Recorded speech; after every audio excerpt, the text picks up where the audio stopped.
સુરત મહાનગરપાલિકાની ચૂંટણીના સમયમાં જ લિંબાયત વોર્ડ નંબર 25માં હલબા સમાજના આગેવાન દ્વારા પક્ષપલટો કરતા રાજકારણ ગરમાયું છે. સુરતમાં મહાનગરપાલિકાની ચૂંટણીને લઈને ચુનાવ પ્રચાર ચરમ પર પહોંચ્યું ત્યારે લિંબાયત વોર્ડ નંબર 25માં ભાજપના કાર્યકર્તા અને હલબા સમાજમાંથી આવતા અનિલ શોડ કુશરે વર્ષોથી ભાજપ પાર્ટીમાં સક્રિય કાર્યકર હતા અને અલબા સમાજમાં પોતાની મજબૂત પકડ ધરાવતા અનિલ સોડ કુશરે અચાનક પક્ષપલટો કરીને કોંગ્રેસ પાર્ટી ઉમેદવારોની હાજરીમાં પાર્ટીમાં જોડાયા. લિંબાયતમાં આમ આદમી પાર્ટીથી લઈને કોંગ્રેસ અને ભાજપ પાર્ટી દ્વારા હલબા સમાજમાંથી આવતા 3 ઉમેદવારો ઊભા છે. 5 થી 6 હજાર વધુ વસ્તી ધરાવતો હલબા સમાજ હવે કોણે મત આપશે તે તો આવનાર સમય બતાવશે. કેમેરામેન હકીમ શેખ સાથે વસીમ હાસમીનો રિપોર્ટ, આઝાદ ન્યૂઝ, સુરત. વિષયમાં પાત્રમાં એવું છે કે હું પણ 2006થી ભારતીય જનતા પાર્ટીમાં હતો અને પાર્ટીમાં સરસ કામગીરી હોવાના કારણે મને 2015માં મારી મિસિસને ભારતીય જનતા પાર્ટી માટે ટિકિટ આપવામાં આવી. ત્યાર પછી 21માં અમને ટિકિટ નહીં આપી, તેમ છતાં અમે 5 વર્ષ સાથે રહીને પાર્ટી માટે કામ કર્યું. હવે આજે અમારા સમાજના એક આગેવાન છે અનિલભાઈ સોનકુસરે, જે હલબા સમાજ સેવાભાવી સંગઠન કરીને ખૂબ મોટું ટ્રસ્ટ ચલાવે છે, જે દર વર્ષે લોકોને નોટબુક વિતરણનો કાર્યક્રમ હોય એ બધા કાર્યક્રમ યોજે છે. છોકરાઓને જે કંઈ એ લોકો કેમ્પ મૂકે છે એમના માધ્યમથી કે નોકરીના ઇન્ટરવ્યૂ ફોર્મ એટલે સમાજ સેવાનું સંપૂર્ણ કામ અનિલભાઈ સોનકુસરે દ્વારા ખૂબ સરસ રીતે કરવામાં આવે છે. એ પણ ખૂબ 14 વર્ષથી પાર્ટીમાં સક્રિય હતા, ભારતીય જનતા પાર્ટી.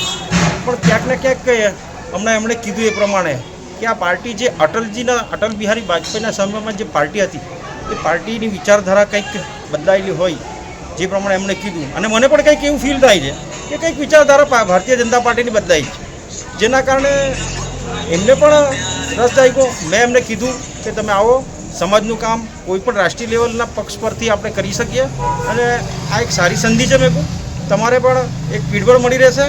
તો એમણે કીધું ચોક્કસ, અને એમને સમાજની લાગણી હતી ને સમાજના ઉમેદવાર સાથે છે એ પ્રમાણે તેઓ આજે ભારતીય રાષ્ટ્રીય કોંગ્રેસ પાર્ટીમાં પ્રવેશ કરે છે અને હું એમને ખૂબ ખૂબ તહે દિલથી આવકાર આપું છું. મારું નામ અનિલ દિવાકર સોનકુસરે છે. અનિલભાઈ, શું છે આજે મુદ્દા લઈને શું બસ અને શું કારણ છે અહીંયા? હું 2014થી ભારતીય જનતા પાર્ટીનો કાર્યકર્તા રહ્યો છું અને છેલ્લા 2021થી 2025 સુધી લિંબાયત વિધાનસભા આઈટી સેલ કન્વીનર રહ્યો. ખૂબ મહેનત કરી, પાર્ટી માટે અથાક મહેનત કરી, કાર્યક્રમો કર્યા.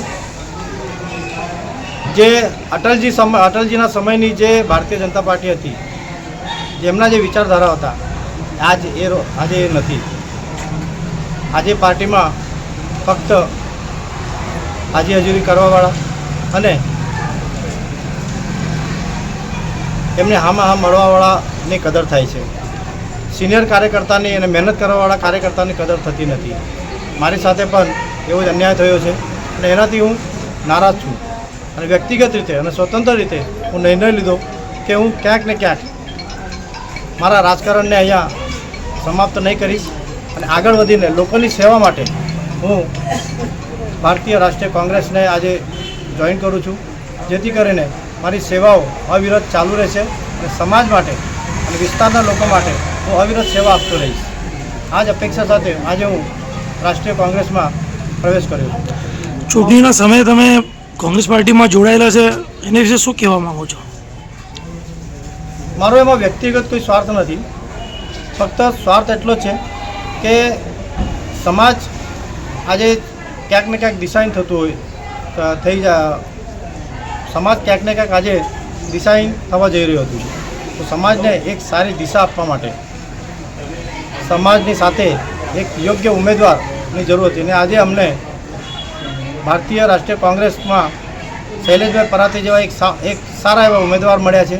સાથે જ એમની પેનલ પણ બહુ સરસ છે અને એમને સપોર્ટ આપવા માટે અને એમને જીતાડવા માટે હું આજે અને સમાજને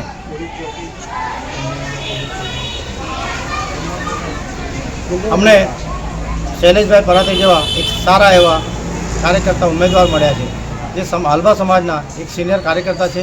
મારી સાથે એમને પણ ઘણી સેવાઓ સમાજ માટે કરી છે અને આજે જ્યારે એ કોંગ્રેસ પાર્ટીમાંથી ઉમેદવારી લઈ આવ્યા છે ત્યારે એમની સાથે હું અનિલ સોનકુસરે અને મારી સાથે આખું સમસ્ત હલબા સમાજ એમની સાથે જોડાઈ રહ્યા છે અને સમસ્ત હલબા સમાજને પણ હું અપીલ કરીશ કે કે આપણા સિનિયર કાર્યકર્તાઓની સાથે રહે અને એમને પીઠબળ આપીને એમનું મનોબળ વધારે અને સમાજની શક્તિને આગળ વધારે. કેટલી વસ્તી હશે હલવા સમાજની વોર્ડ નંબર 25માં? વોર્ડ નંબર 25માં લગભગ 5,000 થી 5,500 જેટલી અમારી મતદાતાઓ છે.